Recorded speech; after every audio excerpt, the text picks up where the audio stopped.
Hello everyone, welcome to my channel. So let's start biological nitrogen fixation. Very few living organisms can utilize the nitrogen in the form of N2 available abundantly in the air. So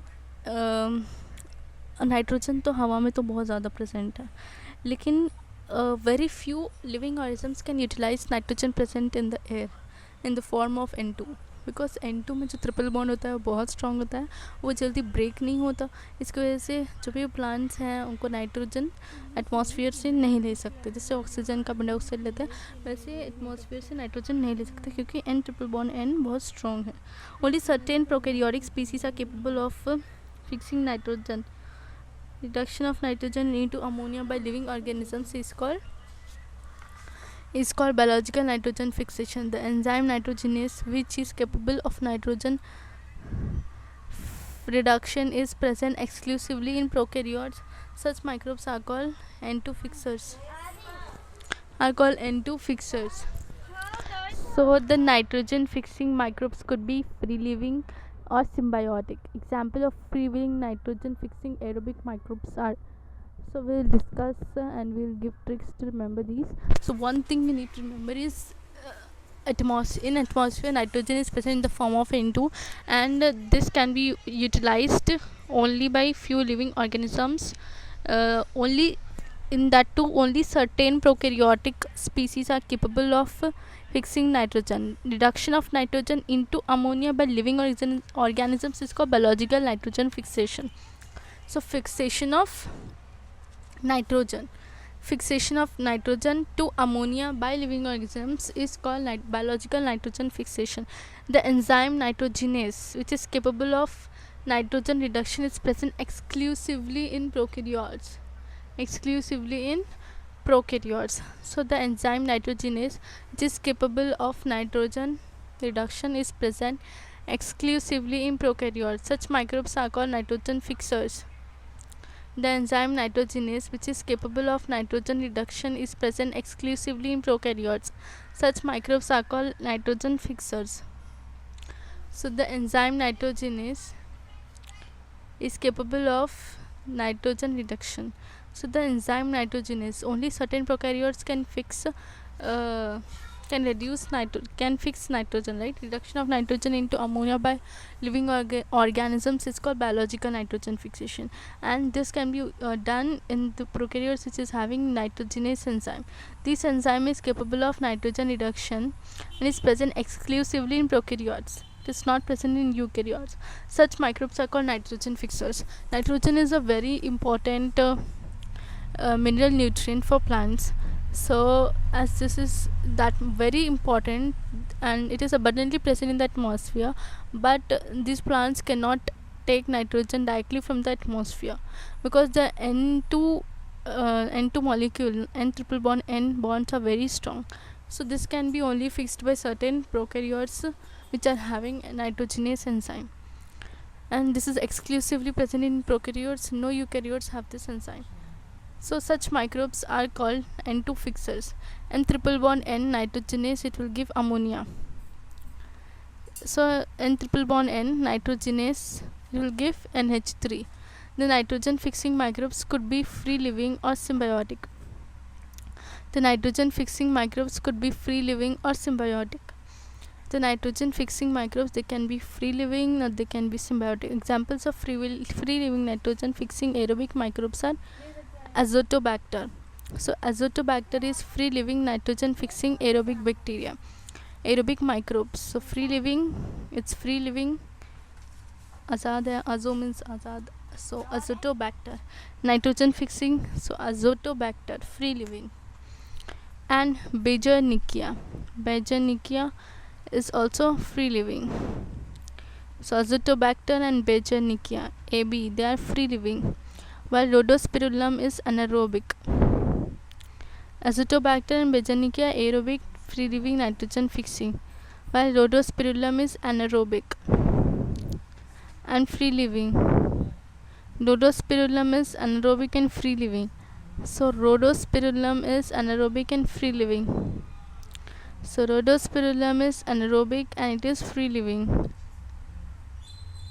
Rhodospirillum is anaerobic and is free living. In addition, a number of cyanobacteria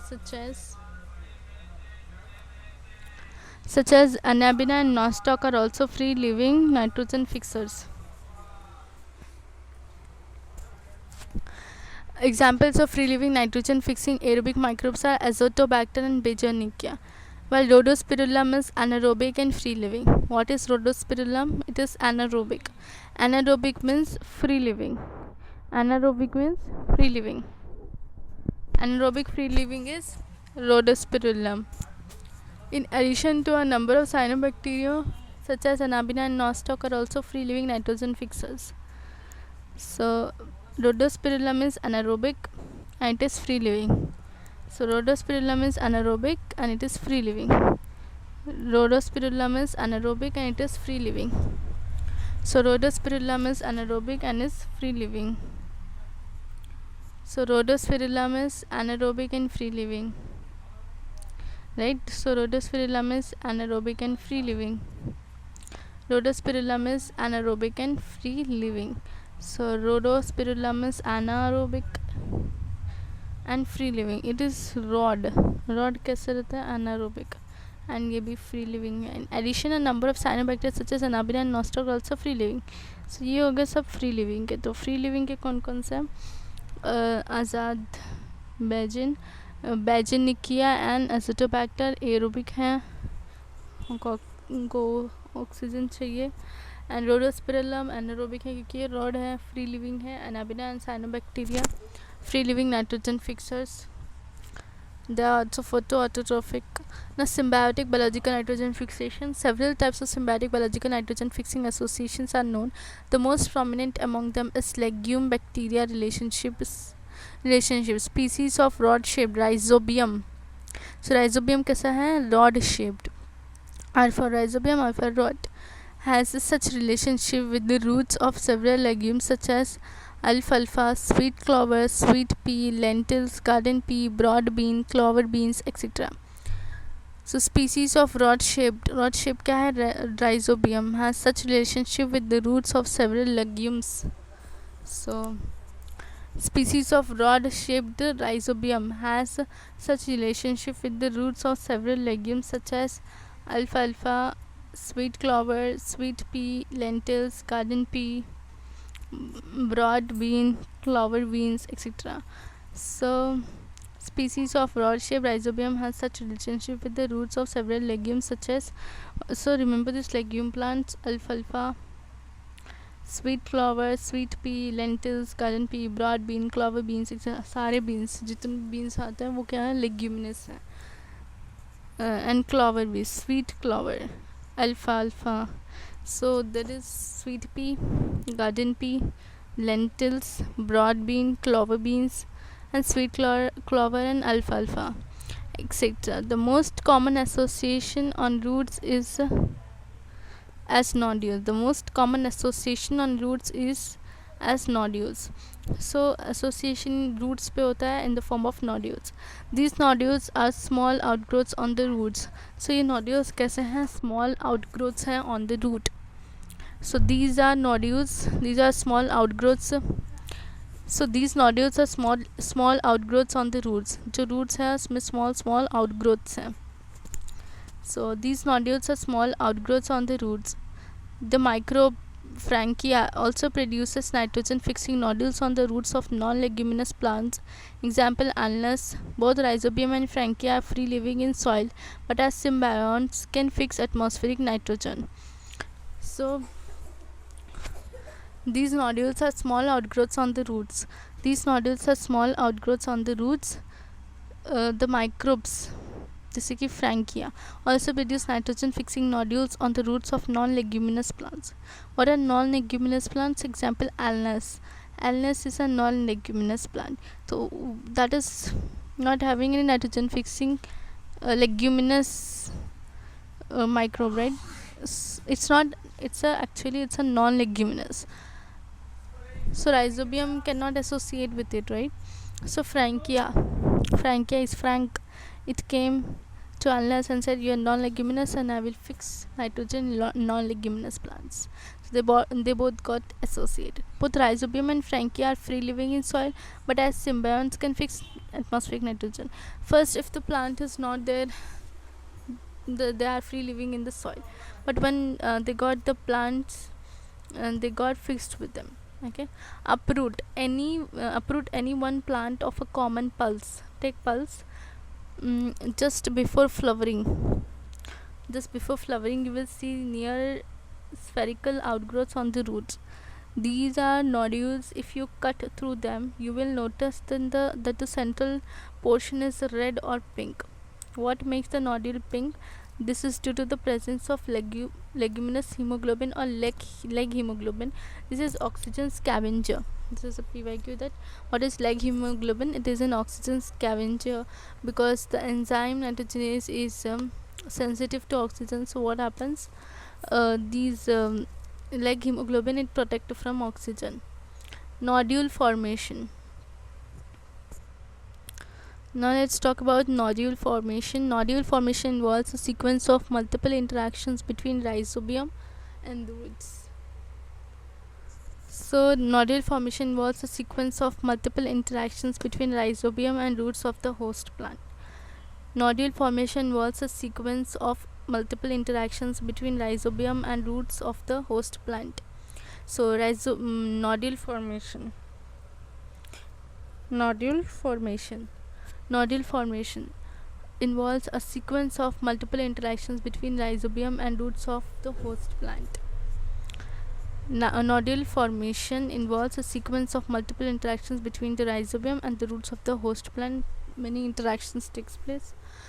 Principal stages in the nodule formation are summarized as follows. Rhizobia multiply and colonize the surroundings of roots and get attached to epidermal and root hair cells. So first, what happens? Rhizobium, it multiplies, it colonizes the surroundings of the roots, okay, and get attached to epidermal and root hair cells. The root hairs curl and the bacteria invade the root hair. An infection thread is produced carrying the bacteria into the cortex. The root hairs curl and the bacteria invade the root hair. The root hairs curl and the bacteria invade the root hair. The root hairs curl and the bacteria invade the root hair. The root hairs curl and the bacteria invade the root hair. The root hairs curl and the bacteria invade the root hair. An infection thread is produced carrying the bacteria into the cortex of the root. An infection thread is produced carrying the bacteria into the cortex of the root. So the root hairs curl and the bacteria invade the root hair. An infection thread is produced carrying the bacteria into the cortex of the root. So an infection thread is produced carrying the bacteria into the cortex of the root. So पहले epidermal और root hair cells को attach हुआ, उसके बाद root hair curl हो गया, bacteria अंदर घुस गया, कहाँ तक घुसा? कॉर्टेक्स ऑफ द रूट तक. तो किसके जो उसका जो बना ना सुरंग, वो है इन्फेक्शन थ्रेड.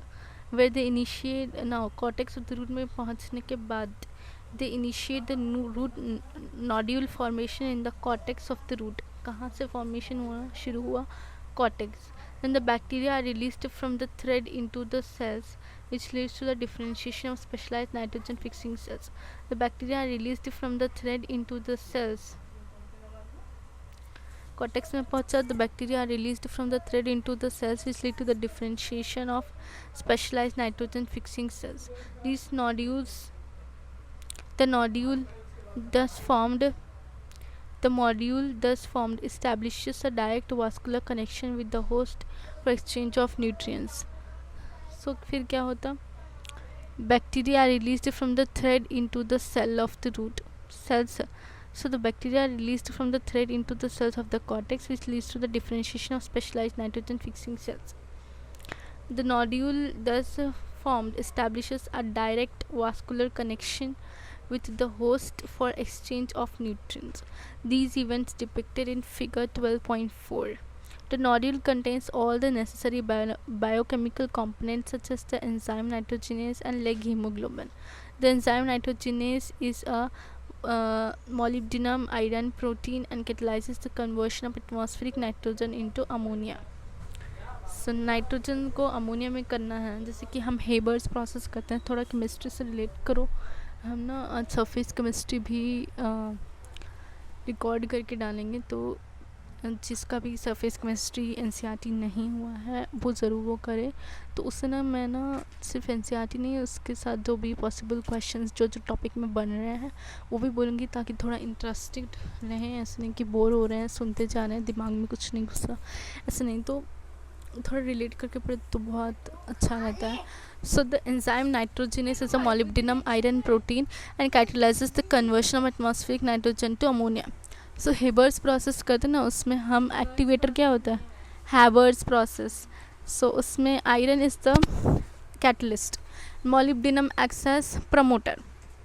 So ना ये ना Haber को शायद पता था कि प्लांट्स में भी नोडल फॉर्मेशन के टाइम पे जो बैक्टीरिया होती है वो नाइट्रोजनस एंजाइम यूज़ करती है. उसका एक्टिवेटर आयरन मोलिब्डेनम प्रोटीन होता है. The first stable product of nitrogen fixation, first stable product of the nitrogen fixation क्या होता है, अमोनिया. अमोनिया ना first stable product of nitrogen fixation, ammonia. Reaction कैसे होता है देखते हैं. The reaction is as follows. Nitrogen में 8 इलेक्ट्रॉन्स डाला, 8 प्रोटॉन्स भी डाल देना और 16 एटीपी. एटीपी के बिना नाइट्रोजन अमोनिया में कन्वर्ट होने वाला नहीं है, एटीपी तो डालना पड़ेगा. तो 16 एटीपीज डालो तो एक नाइट्रोजन का मॉलिक्यूल 2 अमोनिया बनेगा. And H2 plus 16 ADP and 16 inorganic phosphate. ठीक है, इन 16 inorganic.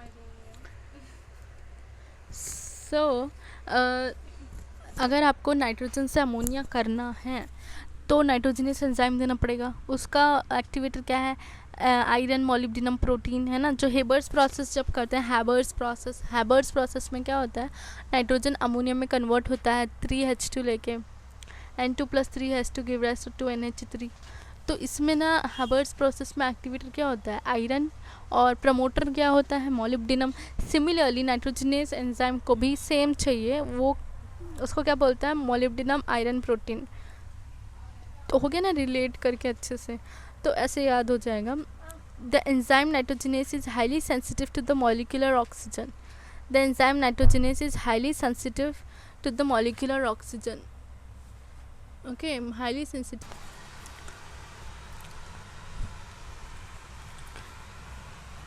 The enzyme nitrogenase is highly sensitive to molecular oxygen. It requires anaerobic conditions.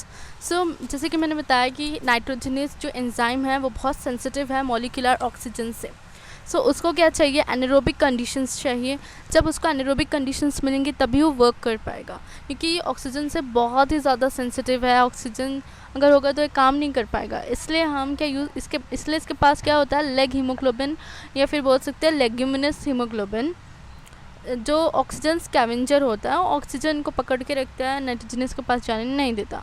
The nodules have adaptation that ensure that the enzyme is protected from oxygen. To protect these enzymes the nodule contains an oxygen scavenger called leghaemoglobin. तो ये ना एक PYQ भी है कि leg haemoglobin क्या है, तो आपको बताना लेग हीमोग्लोबिन एक ऑक्सीजन स्कैवेंजर है. Oxygen scavenger, carbon dioxide scavenger, SO2 scavenger, क्या कौन सा स्कैवेंजर है, oxygen scavenger only. So it is interesting to note that these microbes live as aerobes under free living conditions where nitrogenase is not operational. तो ये microbes जब soil में होता है ना, तो ये नाइट्रोजनस ऑपरेशनल नहीं होता, क्योंकि ये एरोबिक है. फ्री लिविंग कंडीशंस में होंगे, ऑक्सीजन से नाइट्रोजनस इंटरैक्ट करेगा एंड उसकी एक्टिविटी ख़राब हो जाएगी, right. But during nitrogen fixing events they become anaerobic. Anaerobic means thus protecting the nitrogenase enzyme. Free living होंगे तो सांस लेंगे, जैसे ही सिम्बायोटिक हो गए सांस लेना बंद. Anaerobic nitrogenous enzyme activated.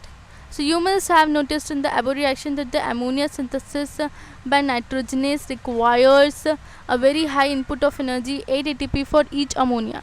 So इसलिए हमने ना 16 ATP यूज़ किया था 2 अमोनिया बनाने के लिए, एक नाइट्रोजन मॉलिक्यूल, एक N2 से 2 अमोनिया बनाने के लिए 16 ATP लगे थे, लेकिन एक अमोनिया बनाने के लिए 8 ATP लगेंगे. The energy required thus obtained the energy thus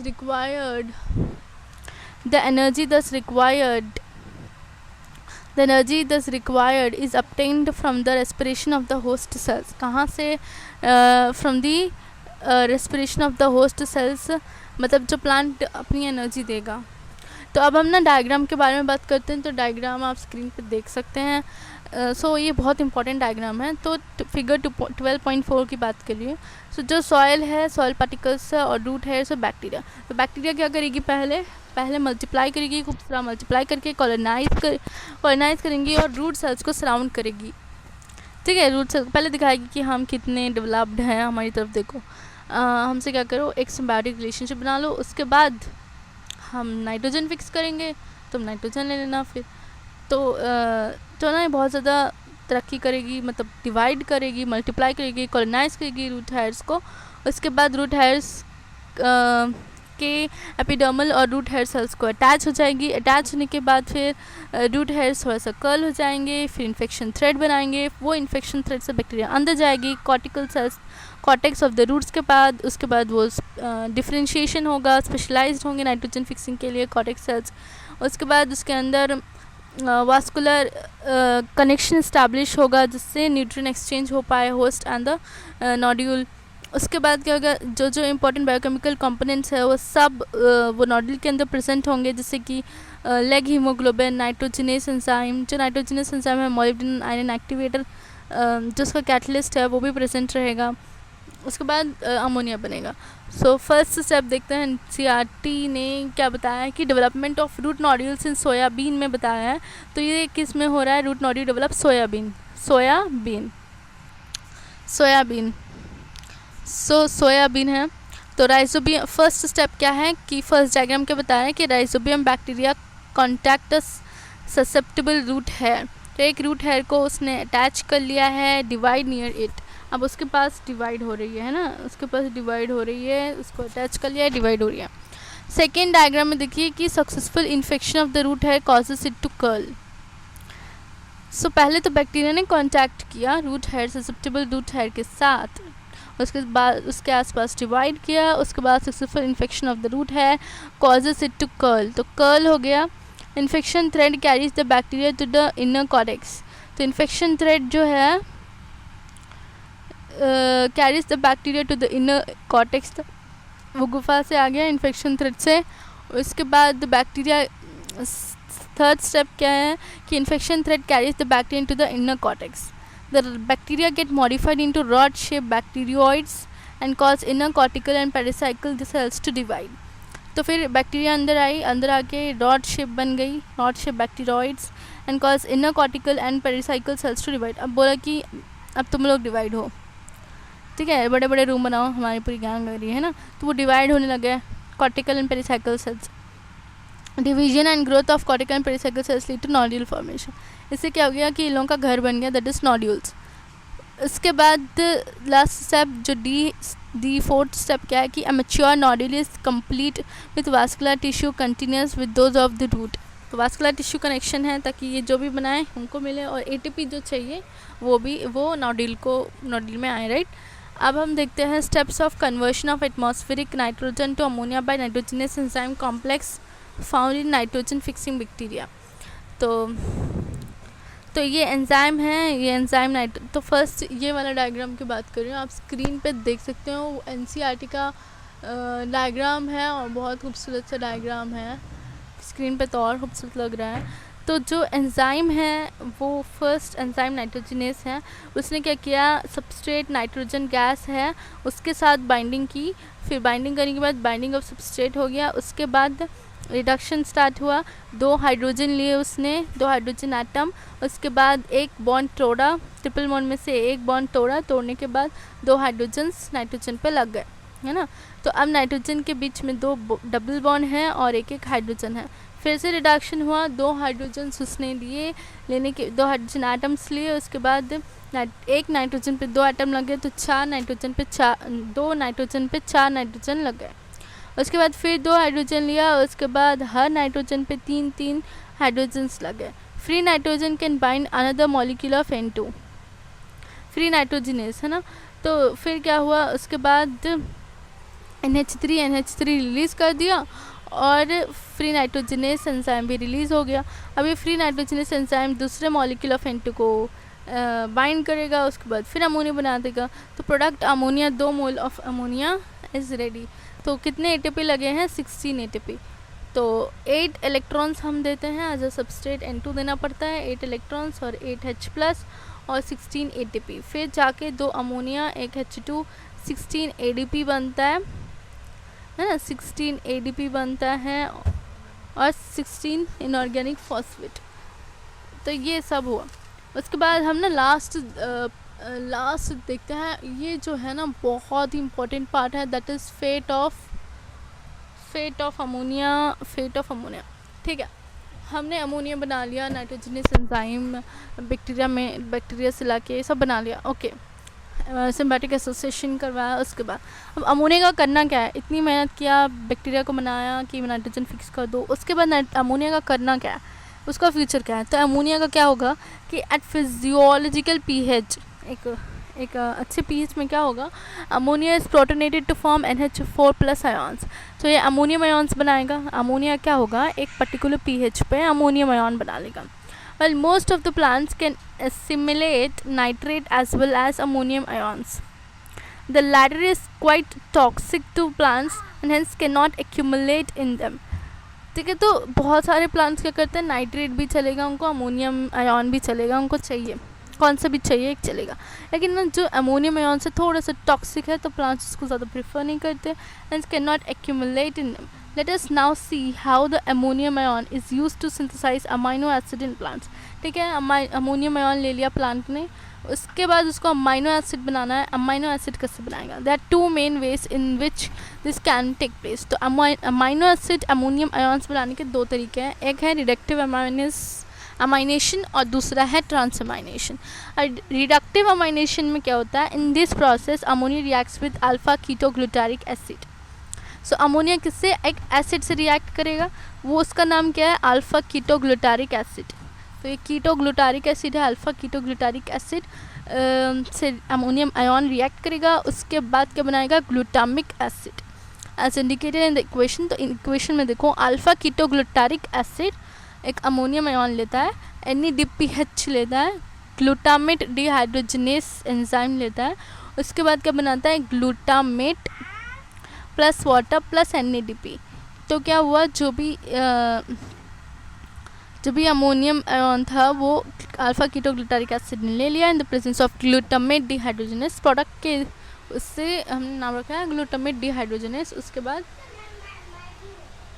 क्या हुआ, ग्लूटामेट बन गया, है ना, ग्लूटामेट बन गया। अब दूसरा मेथड क्या है, दूसरा तरीका, जैसे इसने बोला था ना कि ammonium NH4+ is used to synthesize amino acid in plants. There are 2 main ways in which this can take place.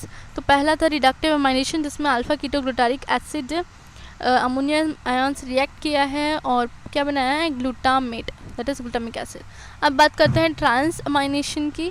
Trans amination में क्या होता है, it involves the transfer of amino group from one amino acid to the keto group of a keto acid. So it involves the transfer of amino group from one amino acid to the keto group of the keto acid. So it involves the transfer of amino group from one amino acid to the keto group of a keto acid. So it involves the transfer of amino group from one amino acid to the keto group of a keto acid. तो जो amino acid है वो क्या transfer कर रहा है, amino group, किसको, एक कीटो एसिड को उसके कीटो ग्रुप पे क्या ट्रांसफ़र कर रहा है, अमाइनो ग्रुप ट्रांसफ़र कर रहा है। ठीक है, जो अमाइनो ग्रुप ट्रांसफ़र कर रहा है वो अमाइनो एसिड है और जो एक्सेप्ट कर रहा है वो कीटो एसिड है। और कहाँ पे एक्सेप्ट करेगा, कीटो ग्रुप करेगा, एक्सेप्ट करेगा। ठीक है, तो glutamic acid is the main amino acid from which the transfer of NH2 the amino group takes place and the other amino acids are formed through transamination. The enzyme transaminase catalyzes all such reactions. For example देखते हैं, तो पहली बात है कि जो amino acid है वहाँ से NH2 ग्रुप ट्रांसफ़र हुआ.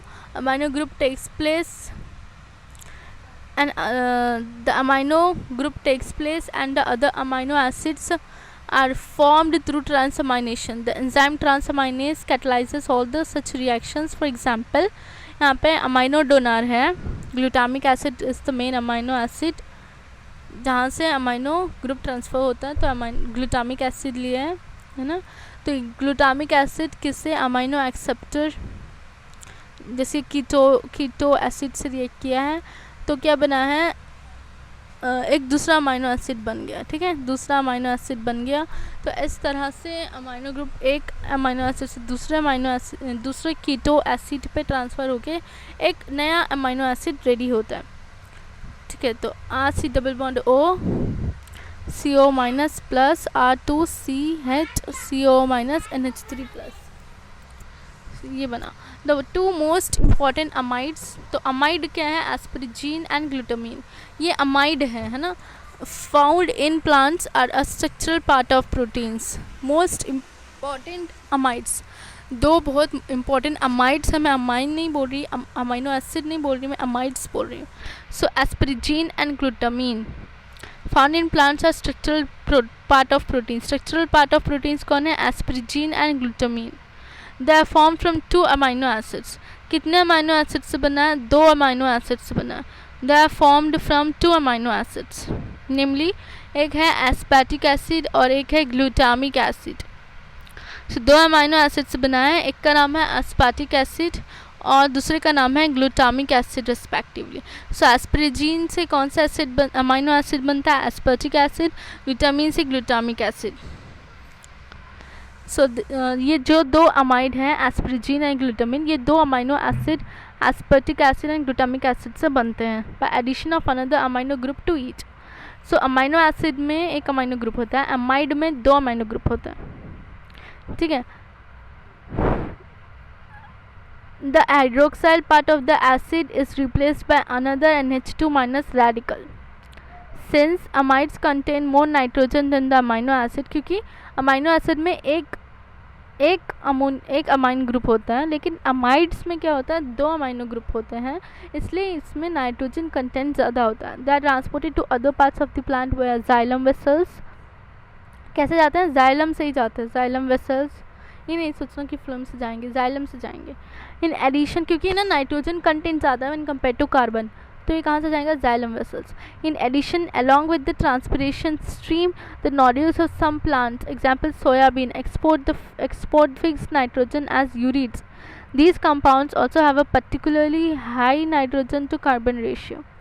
In addition, along with the transpiration stream, the nodules of some plants, example soybean, export the fixed nitrogen as ureas. Along with the transpiration stream, the nodules of some plants, जैसे कि soybean के पढ़ रहे थे हम, तो ये ना फिक्स नाइट्रोजन कैसे करता है, एक्सपोर्ट फिक्स नाइट्रोजन एज यूरिड्स के फॉर्म में भी एक्सपोर्ट करते हैं. तो जानते हो सोयाबीन में यूरिया बहुत ज़्यादा पाया जाता है.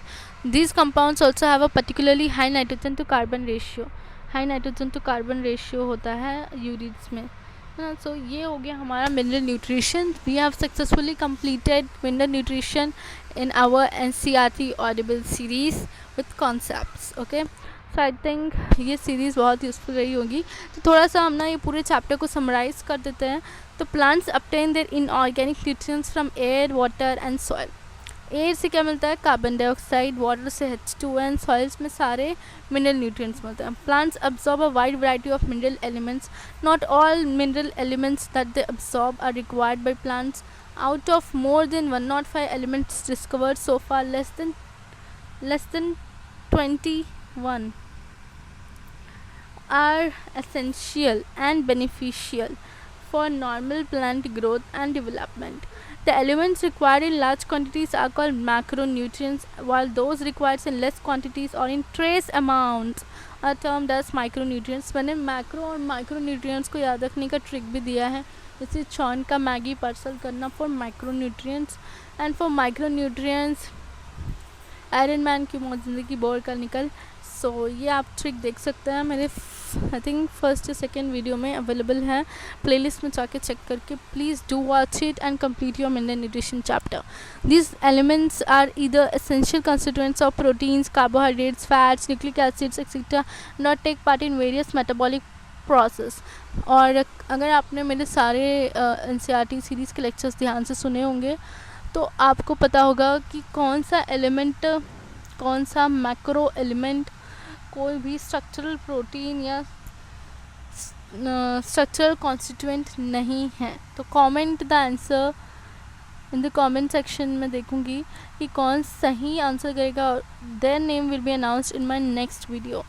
So please write the answer कि कौन सा मिनरल एलिमेंट, कौन सा मिनरल न्यूट्रिएंट और mineral element structural component of the plant नहीं है. विच mineral nutrient element is not the structural component of any biomolecule. Okay, तो इसका आंसर कमेंट बॉक्स में देना है. Okay, so I will be waiting for your answers, and जो भी सही आंसर देगा मैं उसके कमेंट को लाइक करूँगी, एज वेल एज उनका नेम नेक्स्ट वीडियो में अनाउंस किया जाएगा. Deficiency of each of these essential elements may lead to symptoms called deficiency symptoms. Deficiency of each of these essential elements may lead to symptoms called deficiency symptoms, जैसे chlorosis, necrosis, stunted growth, impaired cell division. इन सब के tricks देखे हैं तो एक बार ज़रूर इसको वॉच करना, दोबारा से दोबारा वॉच करना ताकि ये ट्रिक्स आपको याद हो जाए. Are some prominent deficiency symptoms. Plant absorb minerals through roots by either passive or active process. They are carried to all parts of the organism through xylem along with the water transport. Water transport से क्या जाता है, all the mineral nutrients जाते हैं. Nitrogen is very essential for the sustenance of life. Plants cannot use atmospheric nitrogen directly, but some of the plants in association with nitrogen fixing bacteria, especially roots of legumes can fix this atmospheric nitrogen into biologically usable forms. Nitrogen fixation requires a strong reducing agent and energy in the form of ATP. Nitrogen fixation is accomplished with the help of nitrogen fixing microbes, mainly Rhizobium. The enzyme nitrogenase, which plays an important role in biological nitrogen fixation, is very sensitive to oxygen.